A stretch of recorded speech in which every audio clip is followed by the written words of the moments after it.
Oke, baik. Assalamualaikum warahmatullahi wabarakatuh. Kita lanjutkan di video selanjutnya. Oke, sebentar. Tadi kita sudah belajar tentang perpindahan panas, ya. Kemudian ini adalah simulasi tadi di indoor dan di outdoor. Jadi, panas yang ada di indoor itu, panas yang ada di dalam ruangan itu diambil oleh indoor, kemudian dibawa oleh refrigeran atau kita sering menyebutnya freon keluar, kemudian dibuang ke udara, di udara luar. Jadi saat kita di dalam ruangan, kita akan berasa dingin karena panas di tubuh kita dan di dalam ruangan itu diambil. Kemudian saat kita melewati outdoor, kita akan merasakan panas karena panas yang dari dalam tadi itu dikeluarkan. Oke, baik. Ini cara kerja untuk AC split ya.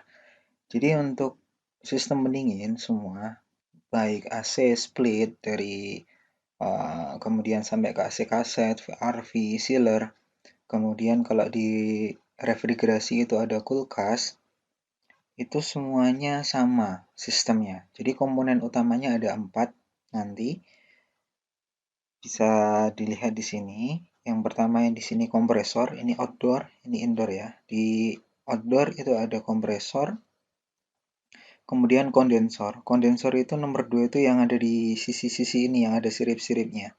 Ya, kalau kamu lihat outdoor itu di bagian samping-sampingnya itu namanya kondensor. Kalau di kulkas itu ada di sebelah sisi kanan atau kiri biasanya yang rasanya panas itu kondensor. Kemudian yang ketiga ada pipa kapiler. Di sini ini di dekat kompresor kalau kita buka cover outdoor ya. Kemudian nomor yang komponen yang utama dulu, selanjutnya ada di evaporator. Evaporator itu yang ada di indoor di sini. Ya, ini ada di indoor, ini yang fungsinya menyerap panas. Baik, itu komponen utamanya ada 4. Jadi saya ulangi, komponen utamanya yang pertama ada kompresor, kemudian ada kondensor yang ada di sisi ini, kemudian yang ketiga pipa kapiler. Nah, bedanya kalau di unit yang lebih besar nanti menggunakan katup ekspansi atau ekspansi valve. Kemudian yang keempat ada evaporator. Baik, saya jelaskan siklusnya. Bagaimana panas itu bisa diambil kemudian dibuang ke outdoor ya. Baik, di sini sudah ada simulasinya. Ini misalnya di dalam ruangan ya. Panas dari udara atau dari tubuh kita di sini itu kan ini di sini ada blower. Di AC itu ada blower.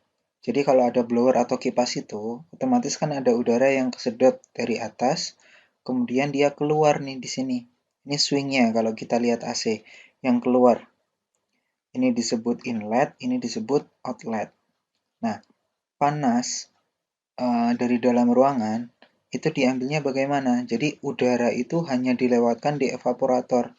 Jadi udara itu melewati sirip-sirip evaporator ini, kemudian udara itu keluar lagi ke bawah. Nah, udara yang awalnya ada panasnya di sini, panasnya itu diambil oleh evaporator nih. Evaporator itu yang pipa-pipa ini. Pipa-pipa ini. Jadi panasnya diambil oleh evaporator. Kemudian kan yang keluar udaranya sudah nggak ada panasnya tuh. Ya, jadinya dingin dia. Begitu. Saya ulangi. Jadi udara itu dia masuk ke dalam indoor ini, keluar udara lagi. Nah, udara yang sama ini. Jadi misalnya kita semprotin parfum, udara yang wangi itu dia masuk ke sini wangi, keluar sini juga wangi. Bedanya apa? Bedanya panasnya sudah diambil oleh evaporator. Cara pengambilan panasnya gimana? Di dalam pipa sistem AC itu ada yang namanya refrigeran atau kita sebut dengan freon. Nah, disinilah yang kita bahas tadi mengenai perpindahan panas ya. Jadi, panas dari udara ini diambil oleh refrigeran yang ada di evaporator ini. Kemudian, panasnya ini dibawa oleh refrigeran melalui pipa. Nah, ini pipa. pipa yang kita lihat antara indoor dan outdoor tuh, pipa kemudian masuk ke outdoor. Jadi yang diambil itu adalah panasnya, yang bawa refrigeran. Jadi jangan salah, udara yang di dalam ruangan itu tidak dikeluarkan melalui pipa ini. Yang ada di pipa ini adalah refrigeran. Baik, panasnya diambil, kemudian disalurkan ke outdoor. Nah, disinilah ada kompresor. Dari evaporator masuk ke kompresor. Di kompresor diapakan, Pak? Kompresor itu fungsinya menekan, menyedot, dan menekan. Kalau di tubuh manusia, ini seperti jantung. Dia menghisap, kemudian dia menekan. Kalau di tukang ban, yang namanya kompresor itu kan dia mendorong angin kan, biar ban kita penuh kan. Nah, sama. Jadi disedot udara dari atas, kemudian dipompa. Dipompa kemana? Ke kondensor. Nah, disirip-sirip ini. Di kondensor ada proses apa, Pak? Proses pelepasan panas. Kalau di indoor, itu ada evaporator yang dia mengambil panas. Ini sebaliknya. Di kondensor, dia ada pelepasan panas. Melepasnya gimana? Ini dikipasin nih. Dikipasin. Jadi saat kita lewat outdoor, kan ada panas-panas tuh. Nah, itu panasnya dibuang. Jadi panas yang lewat melalui refrigeran tadi itu dibuang. Dibuang dengan fan itu. Di sini ada perubahan wujud refrigeran. Ya, ada perubahan wujud. Gimana tadi? Kalau ada pelepasan panas yang awalnya berbentuk gas, dia berubah menjadi cair. Ya, jadi panasnya dirubah, panasnya dilepas ke udara oleh blower. Nah, dari kondensor kemana? Dari kondensor dia ke pipa kapiler. Pipa kapiler untuk apa? Untuk menurunkan tekanan. Kenapa tekanannya harus diturunkan? Agar nanti dia saat masuk ke evaporator, jadi dia muter lagi nih, sini. Dia akan lebih mudah menguap. Ya, dia akan lebih mudah menguap. Baik, jadi panasnya dilepas kondensor, kemudian dia disalurkan ke pipa kapiler. Di dalam pipa kapiler ini, kemudian dia diturunkan tekanannya, kemudian dia masuk kembali ke evaporator. Nah, di sini ada tulisan sisi cair, sisi gas. Apa itu, Pak? Di evaporator itu, dia akan berubah wujud tuh, yang kita pelajari tadi tentang panas. Awalnya refrigeran itu dia berbentuk cair nih, ya kan? Masuk ke evaporator. Di evaporator terjadi proses penyerapan panas atau penyerapan kalor, ya kan, dari udara. Nah, setelah panasnya diambil, kan ini awalnya cair tuh. Dia akan menguap, berubah dari cair menjadi gas. Nah, keluar dari evaporator, dia sudah berbentuk gas. Keluar dari evaporator kemana? Dia masuk ke kompresor. Yang harus diingat bahwa semua yang masuk ke kompresor harus berbentuk gas. Dia tidak boleh berbentuk cair. Kenapa? Karena nanti di kompresor itu harus kondisi vakum. Jadi dia harus berbentuk gas, tidak boleh cair. Kalau cair dia akan merusak kompresor itu. Nah, di kompresor dia dikompresi, tekanannya menjadi tinggi, dia menaikkan tekanan, kemudian dia masuk ke kondensor. Ya kan, di kondensor dia dibuang tuh panasnya, di blower kan, panasnya keluar. Saat panas keluar, berarti dia ada perubahan wujud nih di sini. Yang awalnya tadi gas, ya kan? Awalnya gas, di kondensor dia berubah menjadi cair. Nah, berarti yang masuk ke pipa kapiler sini, dia bentuknya cair. Ya, dia diturunkan tekanannya, kan awalnya tekanan tinggi tuh. Kayak dipompa sama kompresor tuh tekanannya tinggi banget. ya kan? Nah, dia diturunkan lagi tekanannya. Di sini menggunakan pipa kapiler atau katup ekspansi. Setelah itu, setelah tekanan turun, dia akan berbentuk cair lagi. Nah, ini dilihat. Di sini adalah sisi cair. Kemudian muter terus-terusnya. Jadi, bisa disimpulkan bahwa di evaporator itu terjadi penyerapan panas. Dia merubah wujud refrigeran yang awalnya berbentuk cair, ya, karena dia terkena panas dari udara itu, panasnya kan diambil, dia berubah menjadi gas. Nah, refrigeran yang berbentuk gas tadi ini kan membawa panas keluar, ya kan? Dia masuk ke kompresor. Di kompresor, dia dikompresi, tekanannya dibuat tinggi. Kemudian dia masuk ke kondensor. Yang masuk kondensor bentuknya masih gas. Nah, di kondensor inilah panasnya dibuang tuh di blower, di kipas. Nah, karena panasnya dibuang, dia berubah wujud. Yang awalnya uap menjadi cair.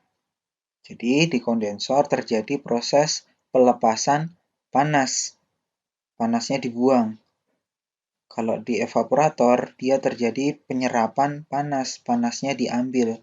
Makanya udara dalam menjadi dingin.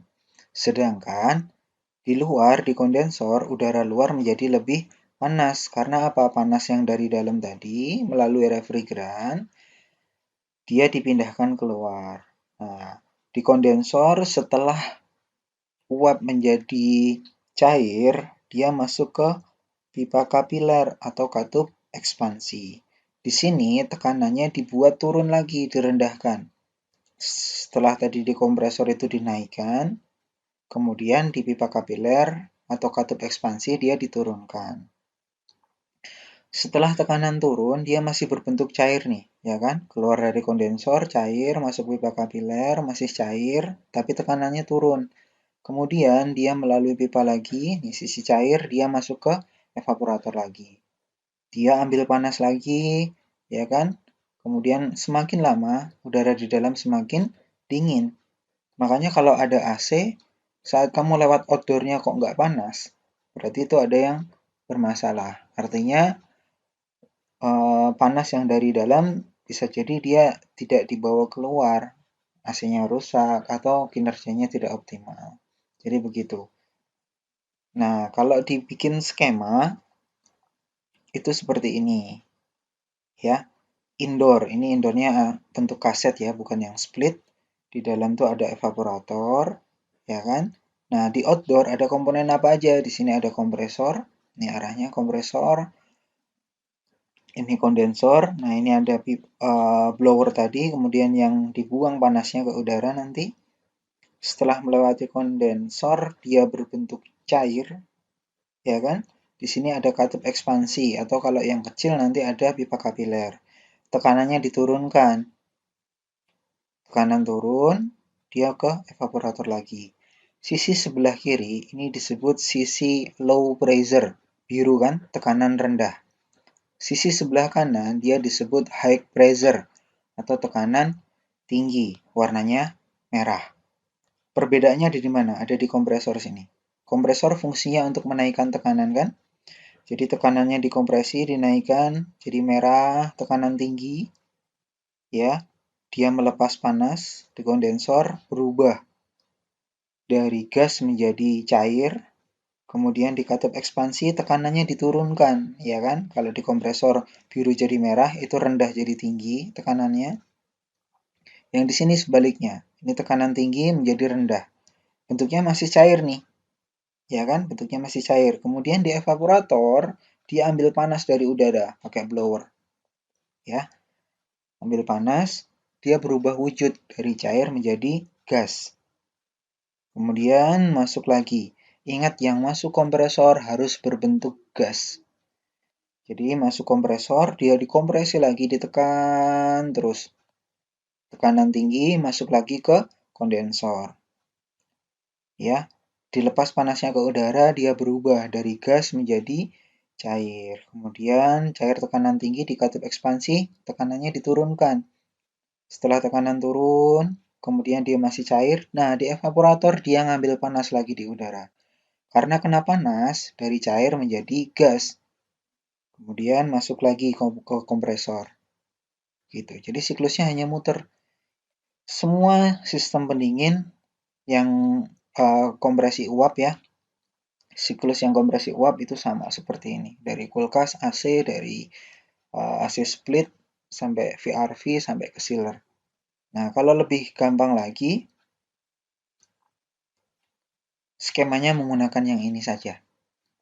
Jadi gambarnya tidak perlu rumit yang seperti ini, tapi gambar yang simple seperti ini. Ya, ini sistemnya sama. Pertama itu masuk kompresor, ya dikompresi. Ini bentuknya apa itu? Gas. Dikompresor, kemudian ditekan, dia masuk ke kondensor. Di kondensor dia berubah wujud karena dia melepas panas ke udara pakai blower. Yang awalnya dari kompresor gas, dia ke cair. Ya kan, ke cair, dia masuk ke katup ekspansi atau pipa kapiler, dia tekanannya diturunkan. Setelah tekanannya turun, dia masuk ke evaporator. Nah, di evaporator, karena dia menyerap panas dari dalam ruangan, kemudian dia berubah wujud, yang awalnya cair menjadi gas. Setelah gas, dia masuk lagi kompresor, dikompresi. Oke, baik. Nah, tugasnya adalah kalian menggambar siklus ini, ya.